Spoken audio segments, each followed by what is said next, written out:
Hello, Jane. Hello, Alex.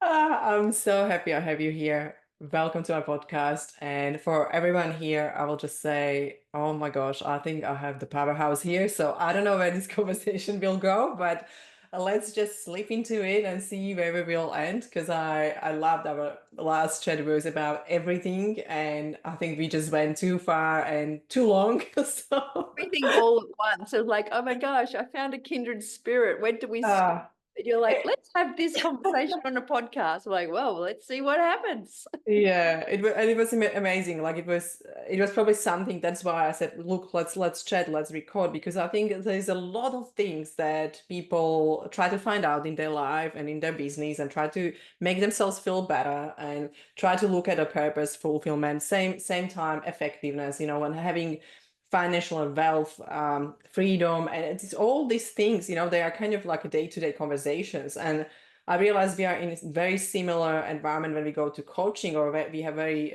similar viewpoint, but at the same time, we are so different, and you have so much rich, I will say, rich background. And I will start there because I really want you to tell my listeners here something about you, because I found it so interesting, especially when you will start to look in the mining part. Yeah, wow, there you go. So, So so I yeah. guess that's one of those little known things. I basically needed, as a farm kid, my dad was a farm laborer, my mum was a nurse, and I needed a scholarship to get to uni.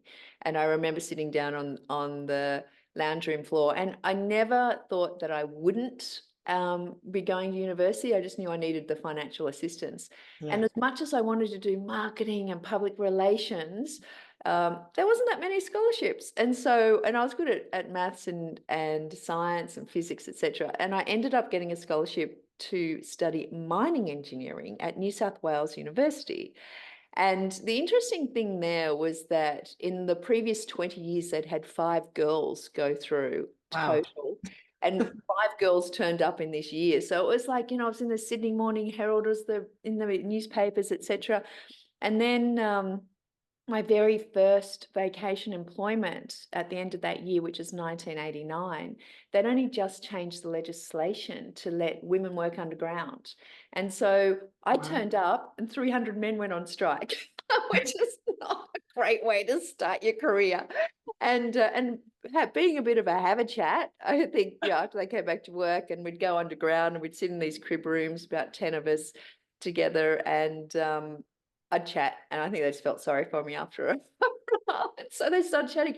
But the local newspaper turned up, and the mine manager said, a woman can work here, but it's no place for a lady. And my parents are kind of like scrimped and saved to Wow. send me to a boarding school and, to be a lady. And it was interesting because these group of guys went, no, no, you turn up completely as yourself, authentically as a lady. So from then on, I had like Lady Jane written across my my hat, and on the back they had 2 dads, because they're like, my mum couldn't decide between Slack or Smith. So I had two. Either they called me 2 dads or Lady Jane. But yeah, so I started as a mining engineer, and I became an explosives expert, and I created an innovative process to rehabilitate mine sites. I won a Churchill Fellowship in 2000 and traveled the world and put all that data together. And it's interesting, 20 years later, someone just recently has reached out and went, oh, that thing you did on the environment and explosives, can we use that?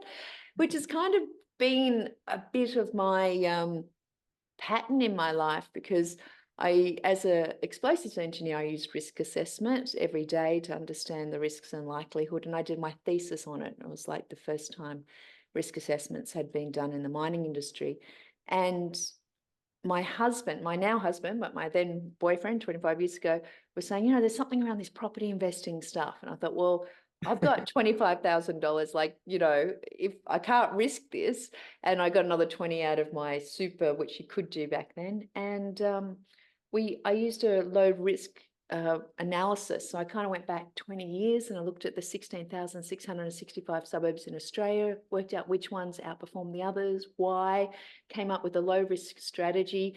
And then I got scared and thought, what if I get it wrong? So I came up with plan A, B, and C, the Trident strategy. So buying below the Nice. market, renovating to add value in a high growth area. So I made money 3 times, and taught my friends and family. And I went, gosh, I need more friends, and created Investors Choice Mortgages in 2005. I won Australia's Mortgage Broker of the Year twice.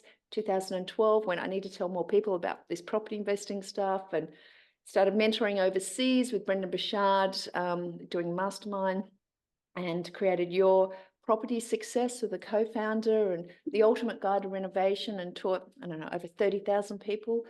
And I got to a point in around 2018, I couldn't work out why people were getting in, not like following the bouncing ball. If you do this, you're going to make money. And they were getting in the way of themselves. So they'd buy a $3,000 course and they wouldn't use it. So that's when I went on that path of really, and I'd always been into like the Tony Robbins stuff. I hadn't done his courses, but I'd listened Yeah. to CDs or his I tapes. love it. And so, yeah, I kind of like, there's a secret to this. There's a reason why people aren't successful. So that Yeah. really started it all. Oh, I love it. And I have so many questions because that was the first thing that probably you shared is very interesting that in that male dominated industry, basically, and like you started very early in that space. And I love that you said that you stay, lady and you really like being yourself. And that will be probably one of the questions because most people and most women, when you look at the CEOs and really high, like I will say real great women, they're smart and they achieve a lot. But a lot of them also change into from that, feminine energy and really put up from this masculine energy, and it's almost like it's really unhealthy and it doesn't really serve them. So they lose a little bit of side of being authentic. So maybe how did you just stay authentic? What was Um, I guess, if I'm completely honest, I probably did trade a little bit of, I'm not going to say integrity, but respect for myself in some instances, in the sense that I remember this situation where, like in an underground coal mine, just imagine it's just like a Mm, 5 meter by 5 meter heading big tunnel, 300 meters underground. And you kind of have, you come in and then you go out. And if there is an explosion or a collapse, you need to wow. good quality air to get out. And we were wearing self-rescuers and masks and things, so you're wearing an extra 10 to 15 kilos of safety equipment. And I was walking what they call the returns, and I realized that if you're in smoke and you have to hold this line the whole time through, then if it's broken, you can't get out, you get lost and disorientated. And what happens is sometimes machines come through and break it. And so I was talking to some of the guys about that, going like, I reckon I could design something that could actually elevate this so that it's not broken. So if something has happened, we could work it. And that was my first kind of instance of dealing with unions, because they said, you're one of us, you're a dumb fed, you're a federation worker, you're paid to dig coal, you're not paid to think. If you were paid to think, they'd pay you more. And I was like, okay, so you're telling me to dumb it down. But I felt so motivated by the fact that the safety of all these people was at Mm, stake. And so what I did, and this is where I kind of like, when I look at where I am now and where I was as like a 19-year-old girl, I traded my knowledge for someone else's ego. And so essentially I laid out the problem and in front of like one of these managers, and I was like, God, wouldn't it be interesting if you could find a way to fix this? What if, what if you kind of like, and I led him down to the solution that I had. And so he's like, I've come up with a great idea. I'm like, you're amazing. Do that. And so I had to kind of sell my idea as his idea. And obviously I wasn't around the accolades or having ownership of it. I had no yeah. attachment to the outcome other than this is something that has to happen. And Yeah. so for me, sometimes, and even I remember there was a producer for A Strange Story in 1997. He's like, I really want to tell you a story about what it's like being a woman in an underground. I'm like, no, it's not. It's my stories like it's boring. Like I get on and do my job, and I I don't think it's that unusual. And he worked me for like a year and then finally said, you have the ability to show other women they could do this. People can't be what they can't see. And, he guilted me into it. And I kind of had that. I was reluctant to shine the light on me, and that might be Australia's like tall poppy syndrome, whatever it is. Whereas now I'm like, geez, I did this. I'm amazing. And my husband and my son go, seriously, like, can you tone it down a bit? I love it. So basically, you just be a being, or you were just yourself. That was the major point. Was you brought your creativity. You didn't mind that someone else is saying, you know what, this is my idea, even though it was coming from you.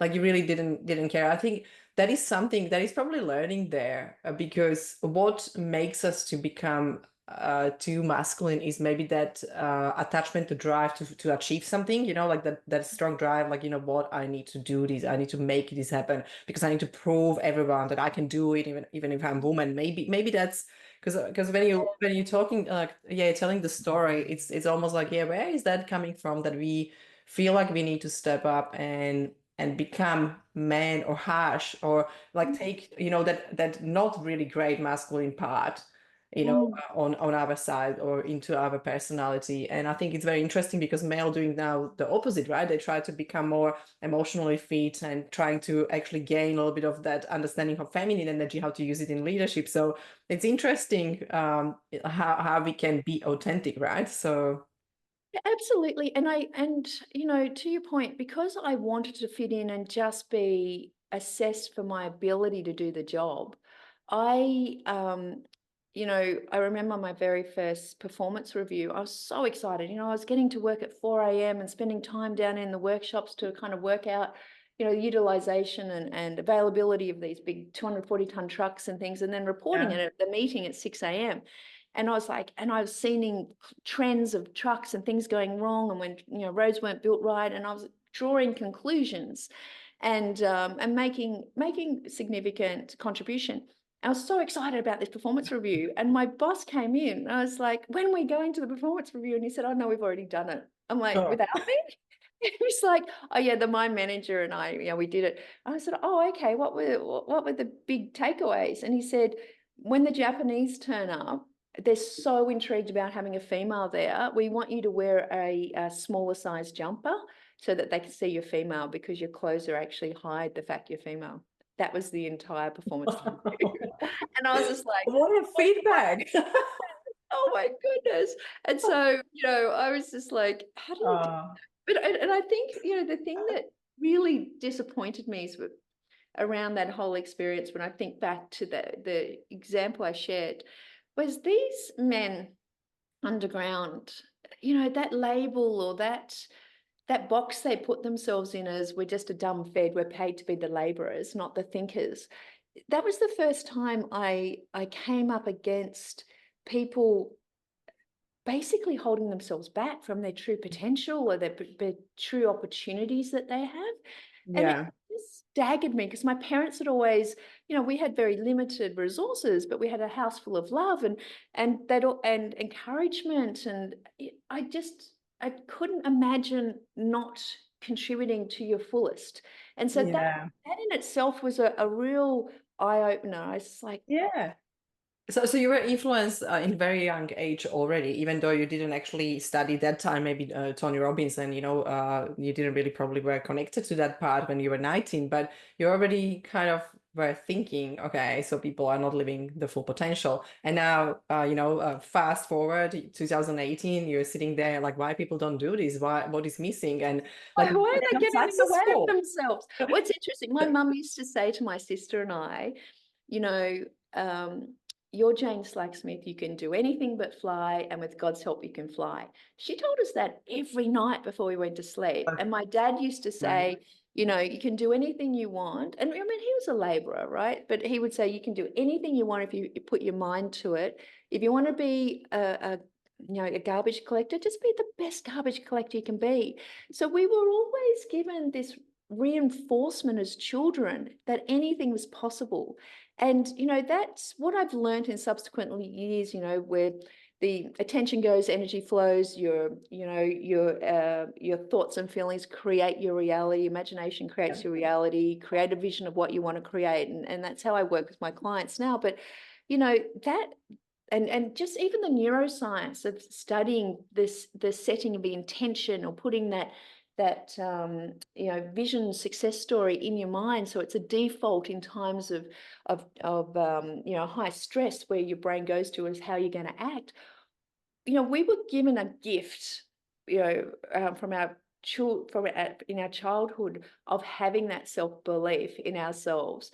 And I work with so many people, and if 76% of your neuro connections are made by the time you're 7, and you haven't had a great role model or guardian or teacher who said, you are capable, you are competent, you are loved, you belong, you're safe, you're secure. If you don't have that, gee, you can have like a 2-year-old guiding the rest of your life. And that just blows me away. Yeah, and sadly, from observations on everything that I'm thinking even about my life, and what happened and what type of teachers I had, and when actually I had good teacher was when I was 17. That first time actually show some kind of a care, and she said, like, you can do better because I know you, and like that just changed my life forever.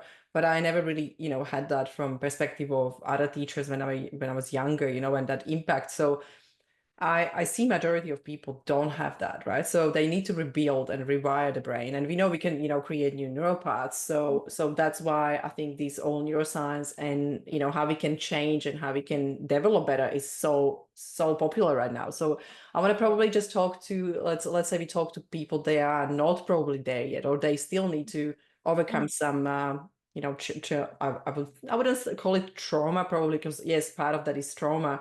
But there are so many experiences or so many probably negative talks or negative conversations they had.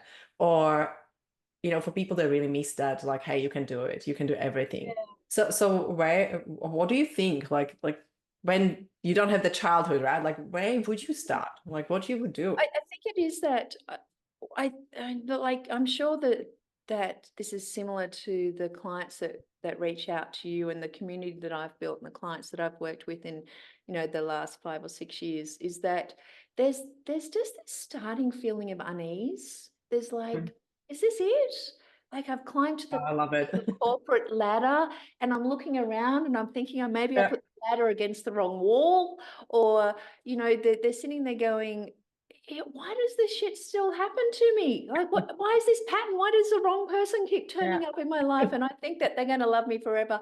And, I think people just get to this, like, there's this little awareness and knowing, or hunch, or intuition, or whatever you want to call it, the second sense that kind of goes, or sixth sense that goes, this is not right. And then they go down a path of going, self-awareness that says, I might have been asking for permission from someone, like I did as a child, to say, okay, you've done a good job. Now you can do your side hustle. Now you can do that big trip. Now you can follow your dreams and create that business. And they're waiting for someone to give them permission, but there isn't anyone. And so I think that second step is that you start that realization that you create your own reality. And where you are setting an intention, it often happens. And so they're like, okay, there's a pattern here. So there's actually been that observation. And it's like, well, if I could have anything, what would I like? And, letting the imagination, and I have this intuitive process that I do of this vision call, where we go into the future, we quantum jump, and we like, what are you having for breakfast? And, who are you hanging out with, and what's your day like, and what was your week like, and what was your month like, and what was the travel you're doing? And we cost it out. And what I find, and because I've had, almost 20 years of making millionaires, right? And helping people create financial security and abundance in their life, I've seen the success stories in friends, family, myself, and all of my clients and people who've done my courses. And I've kind of looked at it and I've gone, what is that time where people, what's the number that they want? And I had a guy reach out recently and said, look, I knew when I was going to buy my 7th investment property, I'd come to you for mentoring. And I said, 7, that's a lot. Why do you do that? And he said, safety and security. And I'm like, I'm going to put a pin in that, because obviously he still feels unsafe. So there's something Yeah. going on. And I was like, so, why? It's like, oh, well, I've got to this stage and, it's time for the next one. But why do you need the next one? And we got down to the point that he was bored at work. Mm, Like, dude, we can get you a property in 3 to 6 months. You're still going to be bored at work. And exactly. so we can handle the property, but what's your number? Like, what's that number that gives you safety and security? And he had a number in mind, and I did the vision call with him and his wife. The number they had in mind, they were pretty much already there, didn't need another property, didn't need to spend another $1 million. And we did. Yeah. So, I referred him to a buyer's agent and did all of the comparisons to make sure that it fit all the opportunities he was after. But we're now working on his next career step and, building his side Yeah. hustle business and having better communication with the kids and wife. Like, that's abundance in life, having true wealth in all of those areas. And I just, these vision calls, people often think they need $150,000, $250,000 to live on. And we do the call of what the ideal life, assume the house is paid off. Often, like, spoiler alert, it's somewhere between 60 and 80,000. Yeah. I was actually this was a conversation I think I had last week. Yeah, I think we talk about like how strangely we just put a number in, and it's what people do is like, oh, I need my first million or second million, in a first year or second year.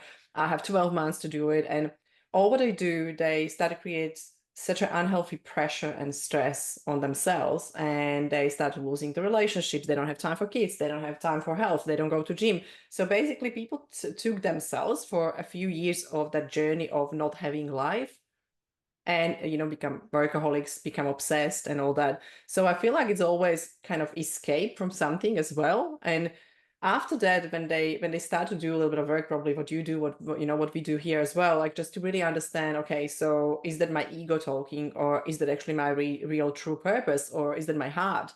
So I love to look at that. And honestly, that when you said that people start to visual blah blah blah start to create their vision. So I found there is a problem, because people, when they are coming from that fast growing or busy environment, they don't know what they want. They don't even have vision. I sent my client last week, I said, look, just go out there, spend some time with yourself and do something what you love. She came back after 1 week. Do you know what she said? She was bored. She didn't know what to do. No, she said, yeah, she said, I don't know what I want to do. I don't know what I like. I don't know who I am. And I was like, wow. So we have to like a little part of the journey to take first before you will create vision. Because again, when you will create vision now, you will just tell me that you want $1 million, right? But Yeah. yes, you can get that. But there is the state you need to get that from, right? Or where you need to be, how you need to think. And that's, abundance and relationships, communication, love, purpose, and actually looking at life. What do I really need? Or what is my lifestyle look like? Mm. And then you usually dig deeper, right? So yeah, I will ask you probably about that escape, because people using their goals sometimes to escape, or they don't want to see something. Did you Mm. find out that is more common? Yeah, I mean, the people I come across either have if I think it, like The Secret, I think it's just going to turn up without taking decisive action and taking a evaluation of where they are now and creating the bridge between, like, this is my current reality, this is where I want to be. What's the obvious next step? Without needing to work it out and using your previous patterns and your previous experience to just do what you've previously done. And so I think that there's some people like that, this with an idealistic kind of, it's just going to happen to me. And really those dreamers, if they ever get there, it's by chance. And then we have like the logical brain, like, if I go to university, get the job, get the, Right. the Step by step. the next job and buy the house and get the wife and get the kids, and then maybe I can enjoy myself. And that's I think the big kind of elephant in the room is that we work 40 hours a week for 40 years to retire on 40% of our income and then go, like, what now? Like, where is it? Like your client last week. And, you know, for me, I've recently spent a week with a neuroscientist, and she's one of my coaches. I'm being mentored by 4 different people at the moment. So I've had mentors for the last 20 years in areas that Yeah. I want to, you know, excel in. And, you know, she's like she teaches hostage negotiation at Johns Hopkins University. And, you know, she was at the General Assembly for the UN recently. She regulates the leaders so that they can be creative and be, you know, make genuine contributions. And I'm like, I want that, and how to influence people in a way that's in their highest interest. And she's like, okay, we need to spend a week together, first of all, because there's no way you can be, to your point, conscious leader. You cannot be a leader and inspire people if you have them in a stress state and you're in a stress state. So she's taught me, I don't know, 30 techniques to get into my parasympathetic, so that I'm not Amazing. on Yeah. fight, flight, fawn, or faint. You know, I'm working from a position of having my highest creativity, connecting the dots, inspiring people, rather than being the leader who, when you walk in, Yeah. you know, people get anxious and they don't want to put their ideas forward because no one's going to create from that space. Mm. And so, you know, I've spent a lot of time, and this may not answer your question, but I've spent a lot of time with some of my mentoring clients in that, you know, I have a twist framework, 5 areas of creating, you know, true wealth and abundance in your life. And one of those areas is around Thrive, and it's around the mental and physical health and how to hack physical health, but also how to hack, you know, that mental stimulation and health as well. And being in your parasympathetic, you know, you look at the heart That's math awesome. science, you look at your MRIs, you look at heart rate variability, you look at all of these things, and you know, it completely changes it. And what I found extraordinary, like there's a 3-minute practice I can share with you, with your That'll listeners. be, I think, yeah. And it's something that's, you know, I play with different things and learn different things, but it wasn't like, we've been doing heart transplants since 1960, and often people who get heart transplants take on new tastes or smells or interests Yeah. that are aligned to the previous person. And it wasn't until 1991 that they actually found that we have 40,000 neuro cells that are the same as the cells in Action. our Yep. brain and our gut. And you know, I can tell you these examples where people had like memories and things where they really went, okay, like Yeah. there is this. But there's more connection from the heart messages in your neuro connections to your brain than your brain back the other way. So if you can be in your heart more, that heart brain coherence Yeah. Coherence. Yeah. essentially gets us very quickly into being more creative. You know, 3-minute exercise up to 6 hours of better immunity, resilience, your creativity, you know, and all the retention of information. So all of these things, and essentially it's 3 steps, very simple. One is being your heart, and us Westerners, we're not great at thinking about being in a heart because we're still in a brain. We're thinking. Yeah. And so it's just a physical touch. And, you know, we see people do this in yoga, but, you know, it's just a touch of just a presence of the heart. And then it's just bringing your breath down to take 5 breaths in and 5 breaths out, which is when we're in a state of relaxation and calm. And so 5 breaths in, 5 breaths out. And then the other thing that the Heart Math Institute that's been studying for, I don't know, over 50 years. Yeah. That's big. Yeah. They've looked at all the different emotions that take you to a heightened state. So we know that from neuroscience, if you put an emotion on a memory and you put a elevated emotion, and if you can also have it linked to a higher, greater good for more than just yourself, then a connection to others, then it actually, in that memory box of when you're in stress, it goes up the hierarchy. So it's like a default that you go to, and the brain doesn't know the difference between past Yeah. and It's just present. elevating the energy. Yeah. Yeah. It just goes there. And this is the same thing. So you're in your heart, you're doing the deep breathing. That's just, you know, just deep breaths. And then there's 4 things. One is gratitude, appreciation, care, and compassion. One of those or all of those over 3 minutes, 3 times a day for 3 minutes when you wake up, lunchtime, let's say, before you go to sleep. Within 76 hours, those neuro pathways are set.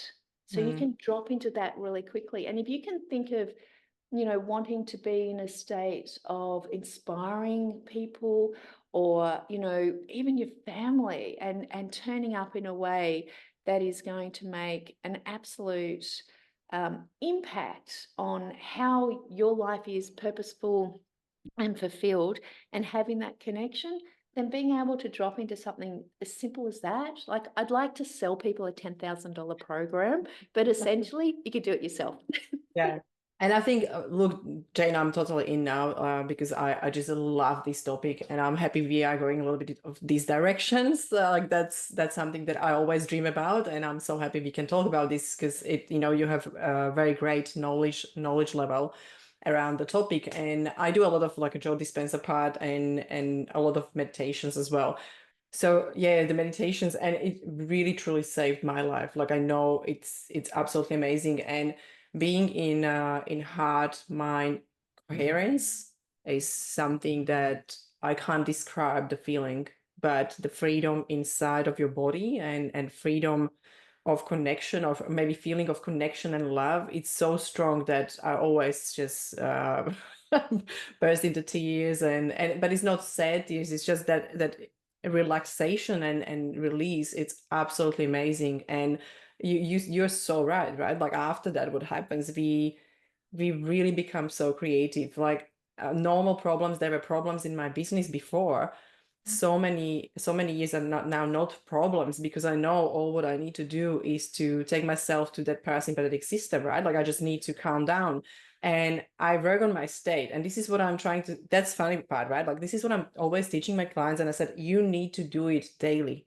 It's not going to happen for you when you go for one retreat and you'll be fine. You need to Yeah. start to practice. And the problem what I realize is that is the gratitude, for example, when we take just gratitude. And I think that's I don't want to sound harsh, but when someone tells me just be grateful, and that's what people told me, 10 years ago and 5 years ago, I was like, what do you mean I'm grateful? I'm writing down what I'm grateful for. I feel nothing. So what actually I realized, there is this massive shift when the gratitude becomes your feeling, like when you really slip into emotion of gratitude. So I work towards like what is the system, how we can actually help people to experience that. And it's a lot of it visualization, a lot of like body work.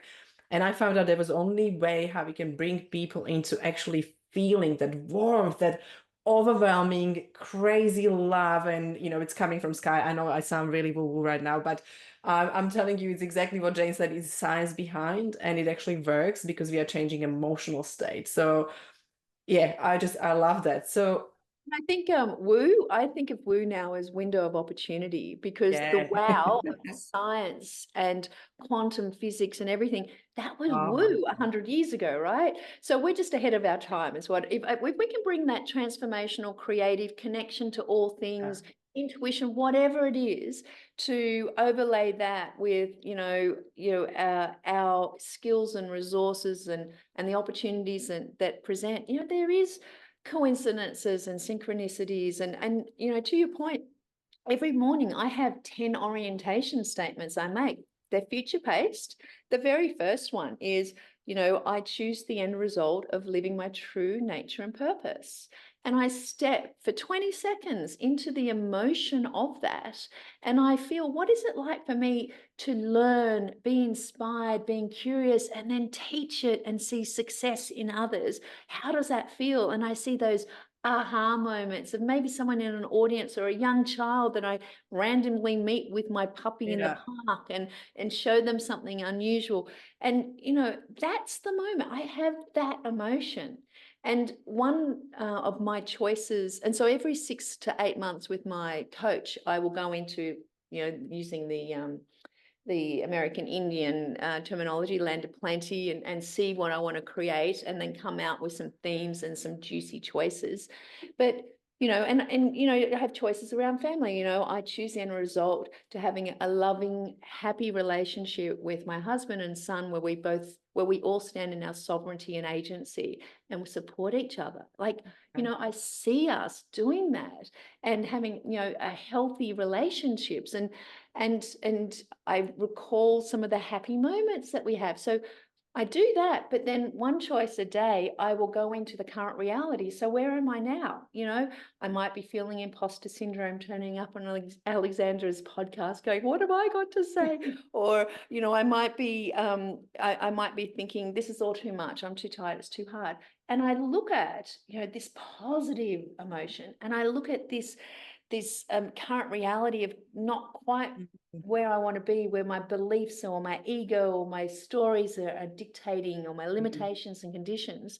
And I go, well, what's the obvious step? What's the bridge? And maybe it's, reaching out to someone, or maybe it's a meditation, or maybe it's like, I just get the hit that I'm going to go to lunch today and meet someone and have a chat to someone who's going to inspire me, and I might be able to inspire them, or, and I do that. And of course, my subconscious looks for those opportunities, and they turn up.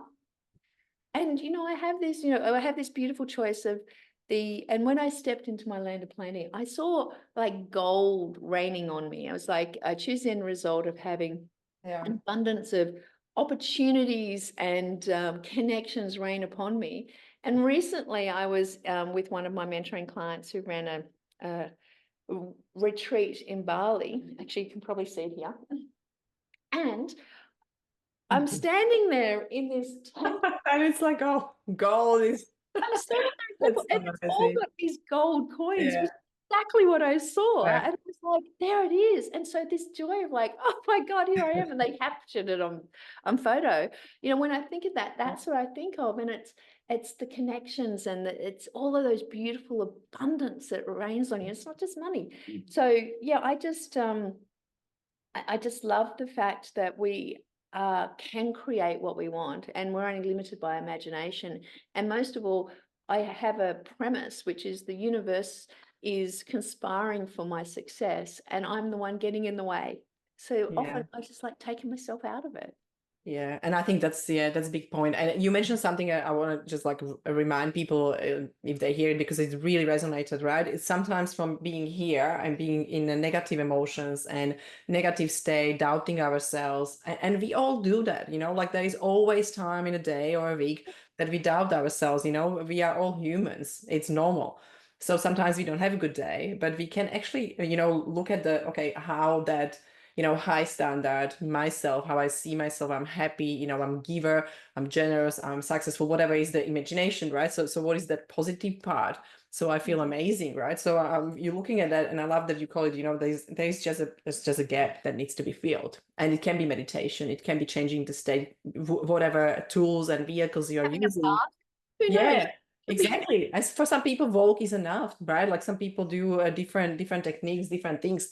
For me, I love that, because for me, it's exactly just to reset. Anytime that something negative comes, I'm always thinking, what you tell your brain, that's what you have, that's what you experience. So tell your brain something else. So I always think, okay, when I have negative thought, my first thing is like, oh, look outside. Oh my God, like another day in paradise, right? Or like try to remind myself that actually, like if you're so lucky. I was driving Sunday around Scarborough, and I was just dropping off my husband. I was driving there, and I was like, wow.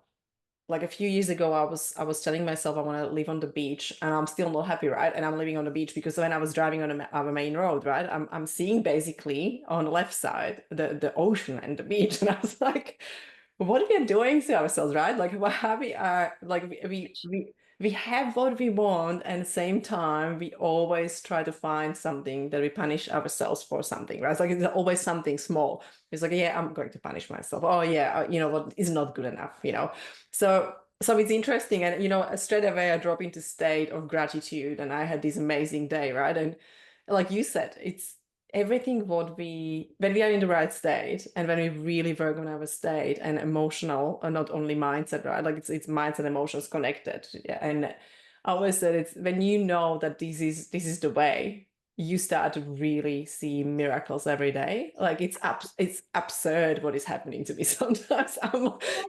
The thing is that there's a lot of modalities out there that try to tell people they're broken, they need fixing. Yeah, I know. What I love about the modality that kind of, on the shoulders of Dispenza and Robert Frisk and everything, the natural success community that I came to the work of William Whitecloud, was that the current reality allows us to see our beliefs and our experiences from the Mhm. past, which have dictated these beliefs or built on the beliefs and the pattern. And for me, I just grab them and go, yeah, I'm feeling imposter syndrome. I'm just going to put that in my backpack. It comes on the journey with me. I don't have to fix it. And it's kind of like the barking dog to let you know someone's at the door. As soon as you go, yeah, Rover, sit down, it doesn't care if it's a robber or the postman. It's done its job. And our subconscious is there going, you're an imposter. And you go, yep, got it. You may not achieve this. I'm like, I may not achieve it. And if you name that demon, you name the fear, Yeah. it takes the value out of it. But it's interesting. I had this call with a lady. So I have this like half an hour process, which is a problem deconstruction. And she essentially came to me and she said, I recognize I just get to a point where I'm about to have it all and I lose it. Can you, like, I've just lost this huge deal. I feel like an idiot. But I now just need to know the patterns. I've accepted it. I'm like, what's the deal? She's like, basically, there's $1 million uplift in this property I have an option on, and I've paid $10,000 a month for the options. I'm at this month, a month, year down the track, and I can't get the 10,000 together. I've tried everyone. I'm like, we tried this. Yep, there's nothing. Like, okay, well, let's find out what's underneath this. And so I did this problem deconstruction to understand what was the belief so that she can see and apply it in the future and stop it before she gets there. And it became very obvious to me that she has, if there's a potential of an upside, the potential of the downside is so much greater. And she has all this energy and she can't step into a circle of positive expectations. She only has the negative expectations. So I did this really quick little exercise. I'm like, step into the negative expectations of the fact that the bank's going to say no, you're not going to get the money, you lose it all, you lose, everything you've put into it, you can't help your family, community, etc. Feel that emotion. Now step into a circle of, you get the loan, you get the deal done, you've got an extra $1 million, you can make the contributions, your family, yourself, like really turn up the volume and the sensory perception on that. Step back into this one, turn it down, make it black and white, make it fuzzy, make it yucky, turn into this one, make it good, make it da, da, da, da. And so we're like doing this, basically Yeah. duality of the same experience. And she's like, God, I've never felt that positive before. And then she's picked up her phone and went, oh my God, this friend has just sent me a message to say, did you still need the 10,000? And by the time we finished the call, it was in a bank account. Yeah, absolutely. And that's what I'm saying. It's ridiculous what actually starts to showing up for you, right? When you just really look at the state. And Amazing. and yeah, that's what I'm looking forward to, is just to really see where the quantum physics, where frequencies will go, or what is the next step, what is the next research, because that fascination about, where we are kind of vibing, let's say, right? What frequency we are and how that is connected with emotions and how we actually connect into that positive outcome, how we can actually attract that. It's so crazy. And I never ever read the book Secret, and I was always like, it's just, like that's wishy-washy. And it's funny how actually I have now proof of what is happening, for us when we are what we're supposed to be, and that's more positive, right? So believing, trusting, and really unlock those limits we have, And shine just the be light aware. on them. Yeah, just be aware of it. Exactly. And you said, I love what you said. You said, we don't need to fix it, because it's almost like it's a relationship with our shadows, right? Like we don't want to like we can't really get rid of it, right? It's there. So how I can create that great relationship with that, accept that, say, okay, you're here, you're sitting here, you know what, just give me a little bit of freedom, just really have relationship with the dark side of us, right? Or negative talks, and say, you know what, I can hear you, but let's say today I just want to have a really good day. So, like, let's play. Yeah, and I think that element of play and joy and fun and just the Mm, lightness and not attaching to the outcome but just knowing, having that vision of what you want to create and letting it play out, because Yeah. it is those kind of circumstances that we can't predict that allow us to get to Yes. where we want to be. Oh, and honestly, this is like perfect end because I'm like, yeah, this is it. When I'm thinking about business success and life success, right? Like exactly what you said. Like I feel like the goals are there. That's great. Visions are there. That's great. But what we do, we always say, I want to have it tomorrow. I want to have it in next month. I want to have it as soon as possible. And what we do to more and more time pressure and stress and anxiety because we don't have it. And I'm still in this old house. I'm still in this horrible place. I'm still not moving or not living the life I want. I still don't have my jet or whatever you want. But it's funny how it's like we slip straight away there. But actually, what is important, you said that, right? It's just leaving that, just don't have attachment, just having that there and let's see how we will get there because we can create more, right? Trying to work it out. And there's a really cute story that I heard like 20 years ago and always comes to mind. And it's this lady and she's in church and she's praying. She's like, dear God, let me win $1 million. Let me win lottery. I Let me know win the lottery. Let me win lottery. Let me win lottery. And next week she doesn't win. She come back, God, I've been praying. Let me win lottery. Let me win lottery. Next week doesn't win. Comes back and all of a sudden there's this booming voice that says, meet me halfway. Buy a ticket. Yes. And I'm just like, yes, take a decisive action. You don't have to work it out. Like just one step. Just take one Yeah. step towards what you want to do. You don't have to work it out, because if you try to work it out, you're coming from your past and your experiences, and you need sometimes a different way for things to work out. So yeah, buy a Buy, ticket. buy a ticket. Perfect, Jane. Look, I really love this, and yeah, I'm sure we'll meet again. I will invite you to my podcast again just to see what you created next 12 months, Mm. and just really look at where the story is going because I'm sure there will be more research, more experience, and more things that we will do. And I should probably invite you to my retreat as well, just to have a little bit because it's very similar area. It's very similar thing from perspective of heart, mind, coherence, going to the body, feeling and connect with emotions and start to understand how those actually create our reality, our life. So that will be really nice space to play together. I can I imagine. Oh my love that God. idea. Yeah, it will be so good. So we will talk about that, that one. But yeah, I will probably ask you as usual. I ask people just final words and where people can find you. Sure.